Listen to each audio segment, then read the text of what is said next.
They said I was always the embarrassment at family gatherings. Then I purchased my dream home. Every holiday like clockwork, I'd brace myself for the inevitable comments. The veiled insults always came wrapped in forced smiles or the clinking of glasses. "You're always the embarrassment," my dad would chuckle, nudging my brother Daniel as if I were a running joke only they understood. My mom would just quietly say, "At least try not to say anything weird this year." And every single time I'd nod, offer a tight smile, and go help set the table or fetch chairs from the garage, playing the good background character in my own life. I'm Eli, 32, and for most of my adult life, I embraced the role they'd assigned me. The quiet, eccentric one. The one who didn't climb the corporate ladder like Daniel or gush about baby milestones like my sister Carly. The one who spent his 20s bouncing between freelance projects, startup roles, and side ventures nobody quite grasped. Except that persistent effort eventually paid dividends. I never made a big deal about what I did. When I was building apps for small businesses, my family dismissed it as a hobby. When I started consulting for tech companies, they'd simply roll their eyes, asking when I'd find a real job. Even when I launched a SaaS product that gained significant traction during the pandemic, they just laughed when I mentioned needing to hire someone. "Hire? You mean like a friend to help you with your website?" Daniel snorted over Thanksgiving dinner, while Dad theatrically carved the turkey as if auditioning for a TV cooking competition. So, I stopped talking about work altogether. It wasn't worth the effort. No matter what I accomplished, I remained the punchline, the disappointment, the designated embarrassment. The breaking point wasn't some grand spectacle. It was Carly's 35th birthday last year. Mom had booked a vineyard for the family, complete with catered hors d'oeuvres, a live acoustic guitarist, and a slideshow of Carly's best moments, which included 5 baby photos, her high school graduation, and a picture of her proudly displaying her first tax return. At some point during the speeches, Daniel raised his glass and declared, "Here's to Carly, proof that a solid, responsible path truly pays off." Everyone laughed. My Aunt Cheryl actually clapped. Then Mom chimed in, "And here's to Eli for always keeping us on our toes." Another wave of laughter. My wine glass shook in my hand. That night I stayed late to help clean up. Not because they deserved it, but because the catering staff looked utterly exhausted. As I carried folding chairs back to the van, Daniel passed me with a smirk. "Still playing the helpful hand, I see?" he murmured, loud enough for me to hear, but soft enough for deniability. I didn't say anything. I just finished up and drove home in silence. But that silence wasn't surrender. It was a blueprint. I'd been quietly saving for years. Tech income could be volatile, but I'd made smart moves, invested wisely, scaled back when needed, and automated what I could. And earlier that spring, I'd closed on a modern 3-bedroom home tucked away in a gated hillside neighborhood. Floor-to-ceiling windows, smart home tech throughout, and a backyard that left realtors speechless. It was my dream house, and no one in my family knew about it. Not because I was hiding it, but because not a single person had ever genuinely inquired about what was happening in my life. I signed the papers, unpacked my boxes, and then did something I'd never done before. I celebrated myself. I planned a housewarming party like it was a major gala. I sent personalized invitations to my closest friends, some old clients who'd become dear, and a few colleagues who'd supported me through tough patches. No family. Not a single one. I told them I was busy that weekend when someone tried to arrange a brunch. I set the event to private on Facebook, but intentionally left it visible enough to be discovered. That part was deliberate. The night of the party was perfect. String lights glowed over the patio. The catered food smelled incredible, and laughter echoed through the halls of a house filled with people who actually saw me. Not as a side note, but as someone worth celebrating. We had music, speeches, even a little impromptu karaoke near the fire pit. I took pictures with everyone, posed with the champagne tower, and at the insistence of my old business mentor, even gave a short thank you speech. My friend Julie posted a photo of me on the balcony, arms raised, the cityscape twinkling behind me with a caption, "From the sidelines to building an empire." "So proud of you, Eli." That post, that's what ignited the chaos. I woke up the next morning to a dozen missed calls. 7 from my mom, 3 from Daniel, 1 from Carly, and 1 from a random number that turned out to be Aunt Cheryl. My Facebook notifications had exploded. My profile, which I barely used, had been tagged in photos, stories, and even a video someone took of the moment I snipped the ribbon across my new front door with oversized scissors. I hadn't posted any of it myself, but I didn't hide it either. The comments section was electrifying. "Wait, Eli, this house is stunning. When did this happen? You deserve this. Congrats. OMG, I'm crying. So proud of you." And then buried in the mix, "Why weren't we invited?" from my cousin Jenna. "Your family should have been there. This is so hurtful, from Carly. My mom chimed in with a passive-aggressive, I guess some people forget who raised them. Even Daniel commented, guess that fake job worked out, huh? Could have told us. I didn't respond. Not to the comments. Not to the voicemails. Not to the long paragraph text my mom sent saying I'd embarrassed the family by making them look like strangers. That word, embarrassed. I stared at it for a long time. Then I hit delete. But that wasn't the end.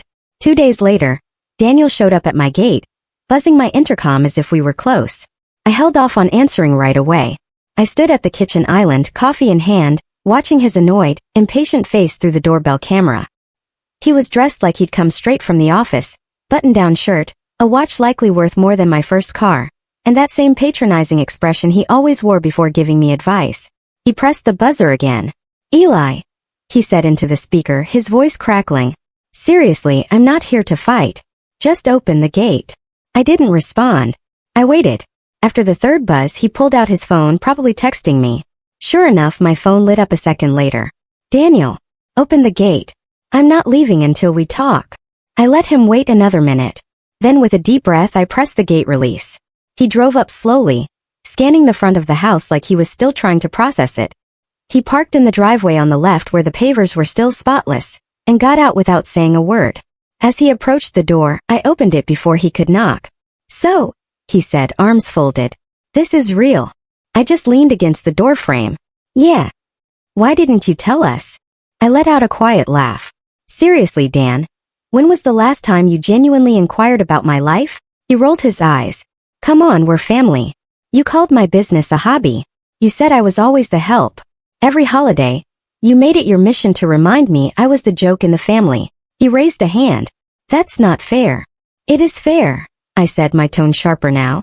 You all did it. You thought it was harmless, just teasing, but it wasn't. It eroded my spirit year after year until I stopped talking altogether. For a moment he looked genuinely uncomfortable, like he didn't know what to say next. He glanced behind me into the house. This place is amazing, he muttered. Must have cost a fortune. I didn't answer. He was clearly probing, trying to gauge the extent of my success without their involvement. I didn't come here to fight, he said finally. But Mom's really upset. So is Carly. You embarrassed them. I almost laughed again. Embarrass them? For a decade, I was their favorite embarrassment. But the moment I do something worth celebrating and don't include them, I'm the one who crossed the line. Daniel didn't respond. He shifted uncomfortably on the porch. She cried, you know, Mom, when she saw the photos. She cried when I dropped out of grad school too, I said. Told me I'd never make anything of myself. Perhaps she just dislikes surprises that aren't about her. He glanced down at his shoes, then back up at me. Look, I'm not saying we were perfect. You were cruel, Dan. All of you. And you were completely oblivious to it. Silence. Then he cleared his throat. So what now? You cut us off? Pretend we don't exist. I looked at him. Really looked.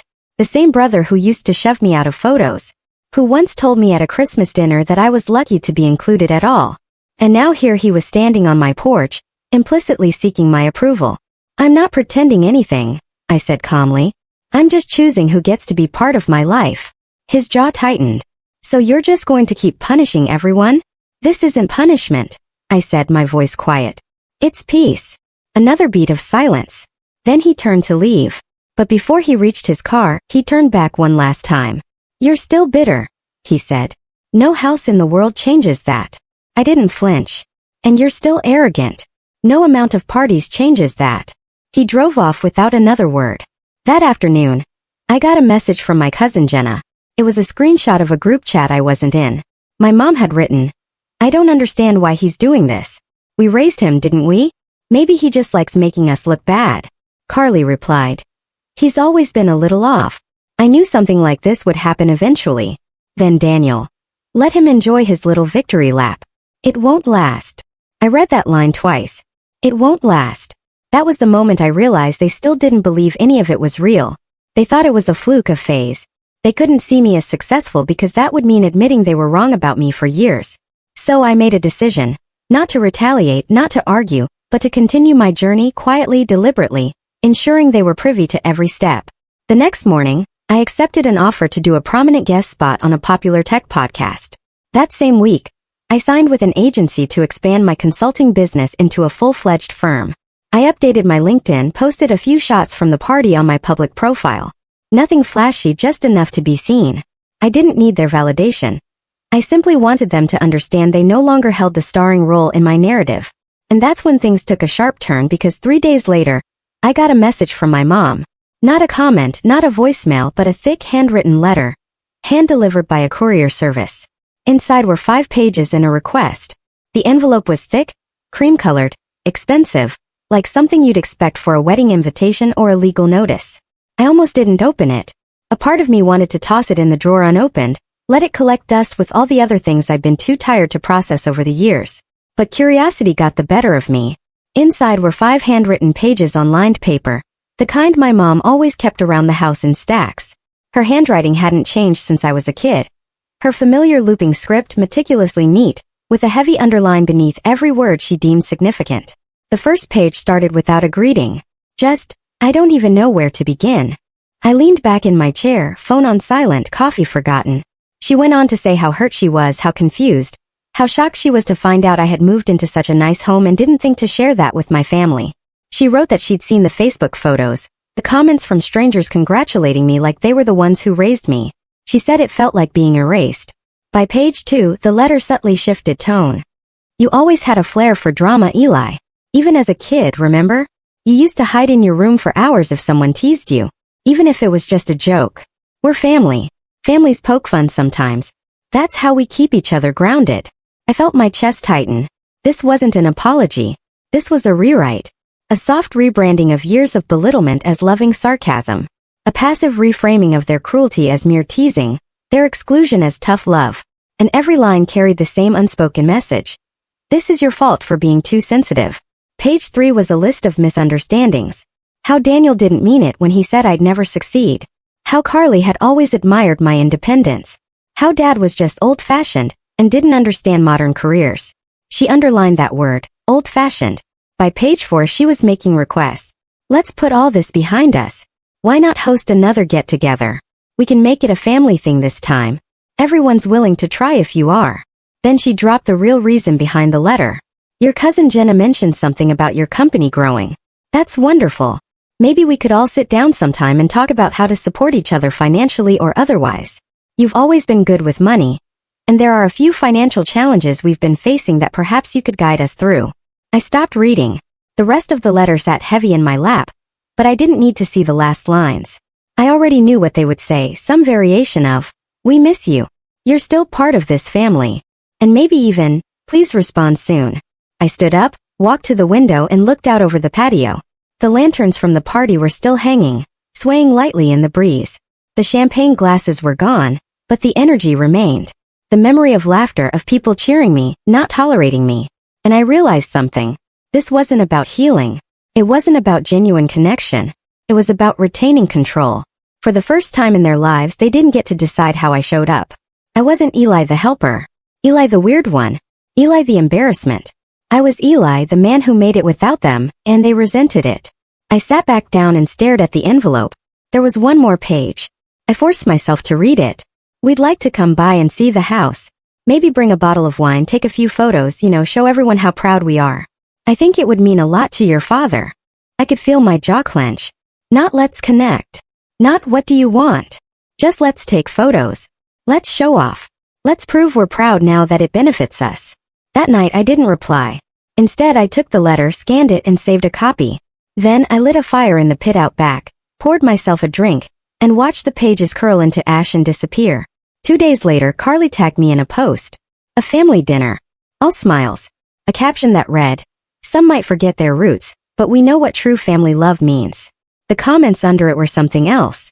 Aunt Cheryl commented, family first always. Daniel commented, no space for inflated egos here, just genuine bonds. Mom commented, amen to that.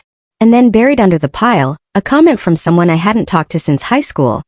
Wait, didn't Eli just have a party last week? Didn't see any of you there. That comment had disappeared within minutes. I didn't reply. I didn't repost. I just watched because the moment was coming. A very specific, very public statement. And I was going to make sure they all saw it. I didn't respond to the Facebook post. I didn't message anyone. Not Carly, not Daniel, not Mom. I let them simmer in the illusion they meticulously crafted.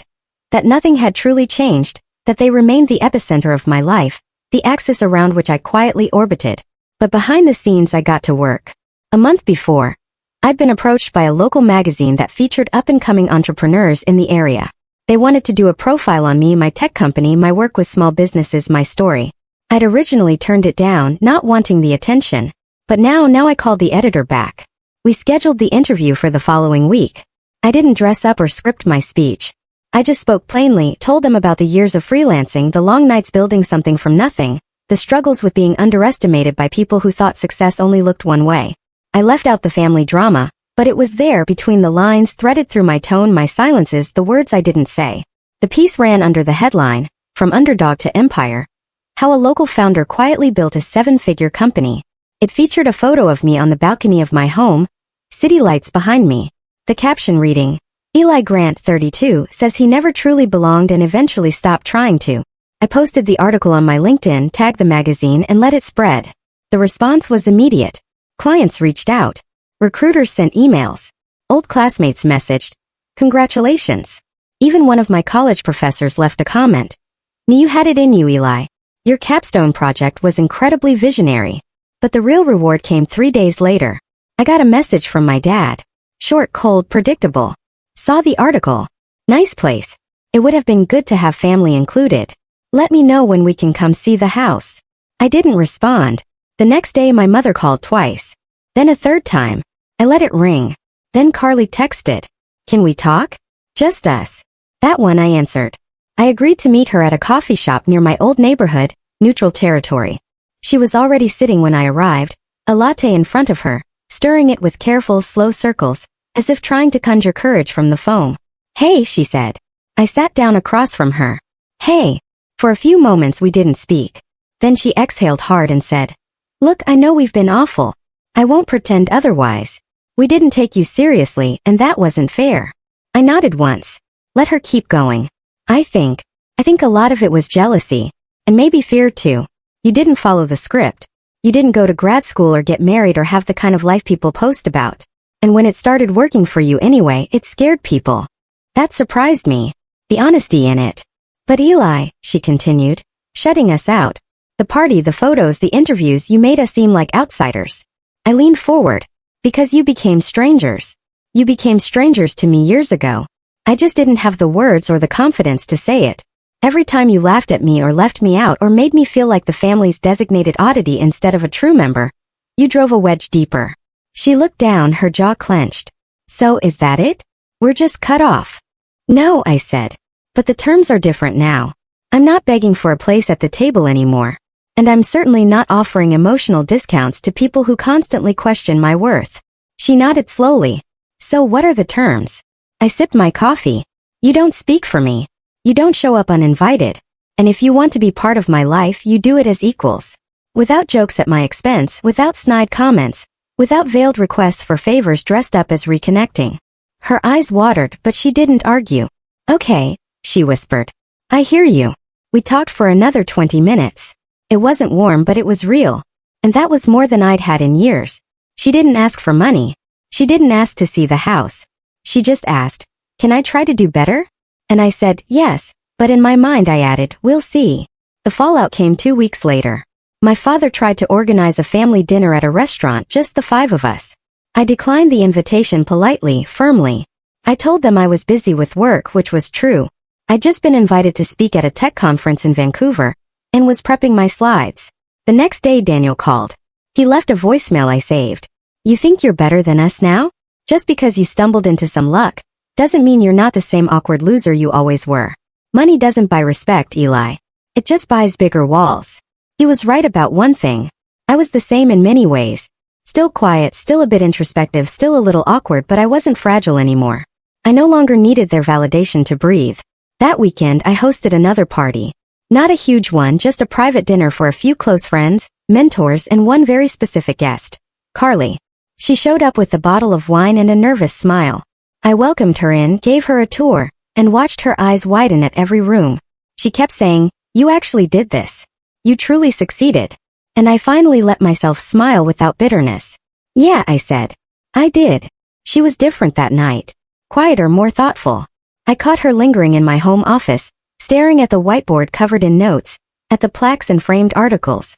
You know, she said as we cleared plates later, I think this is the first time I've ever seen you truly in your own spotlight. I laughed softly. That's because it's the first time I stopped waiting for permission to be myself. By the end of the night, she hugged me. Not the stiff performative hug I was used to, but something warmer, something real. And when she left, I didn't feel drained. I felt lighter. That night, I opened my inbox. 3 more emails from Mom, 1 from Dad, all ignored. Then 1 from a podcast producer who wanted to feature me in an episode titled, The Power of Being Underestimated. I accepted. When the episode dropped, I included a line near the end that I hadn't planned. I said, sometimes the best revenge isn't proving people wrong. It's creating a life so fulfilling that their opinions simply fade into irrelevance. Not because you've erased them, but because you've profoundly outgrown them. I didn't say their names. I didn't have to. They heard it anyway. And for the first time in my life, I didn't feel like the embarrassment.